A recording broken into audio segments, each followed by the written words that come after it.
Assalamualaikum warahmatullahi wabarakatuh. Saya Anis Novianti dengan NIM 2203102241 dari kelas 2H Prodi Manajemen Fakultas Ekonomi dan Bisnis Universitas PGRI Madiun. Tujuan saya membuat video ini yaitu untuk memenuhi tugas UTS dari mata kuliah Ekonomi Manajerial dengan dosen pengampu Bu Wiwin Julianti SESPD MAK. Akan mempresentasikan mengenai jenis-jenis pasar dan contohnya yang bersumber dari detik.com.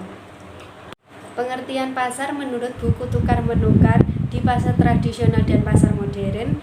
Pasar adalah suatu tempat atau proses interaksi antara permintaan pembeli dan penawaran penjual dari suatu barang atau jasa tertentu sehingga akhirnya dapat menetapkan harga keseimbangan dari harga pasar dan jumlah yang diperdagangkan. Jenis-jenis pasar menurut aspek kegiatannya yaitu 1. Pasar nyata, pasar yang memiliki berbagai jenis barang dagangan serta dapat dibeli oleh pembeli. Contoh dari pasar nyata ialah pasar swalayan dan pasar tradisional. Yang kedua, pasar abstrak merupakan pasar dagangan dengan pedagang yang tidak menawarkan berbagai jenis barang yang dijual serta pembeli tidak membeli secara langsung. Contoh dari pasar abstrak adalah pasar online, pasar modal, pasar valuta asing, dan pasar saham. Jenis-jenis pasar menurut aspek transaksi. 1. Pasar tradisional. Pasar tradisional adalah pasar yang sifatnya tradisional. Para pembeli dan penjual dapat saling tawar-menawar secara langsung. Yang kedua, pasar modern. Pasar modern memiliki karakteristik modern. Pasar ini ditandai dengan perdagangan yang sifatnya modern, seperti terdapat berbagai macam barang diperjualbelikan dengan harga yang sudah pas dan layanan sendiri. Jenis-jenis pasar menurut aspek jenis barang, yaitu 1. Pasar barang konsumsi.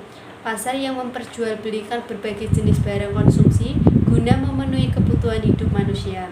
Yang kedua, pasar sumber daya produksi, yaitu pasar yang memperjualbelikan faktor-faktor produksi seperti tenaga kerja, mesin, tanah, dan tenaga ahli. Jenis-jenis pasar menurut aspek waktu, yaitu 1. Pasar harian, pasar tempat pertemuan antara pembeli serta penjual yang dapat dilakukan setiap harinya. Lalu berikutnya pasar mingguan, yaitu pasar yang dibuka setiap 1 minggu sekali, umumnya dijumpai pada daerah kampung atau desa dengan penduduk yang relatif sedikit.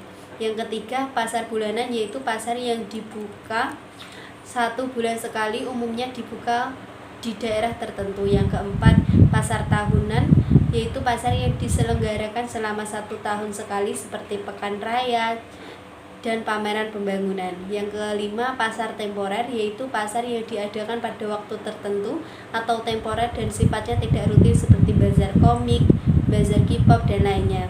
Sekian presentasi dari saya. Bila ada kelebihan kata atau kekurangan kata, mohon maaf sebesar-besarnya. Wassalamualaikum warahmatullahi wabarakatuh.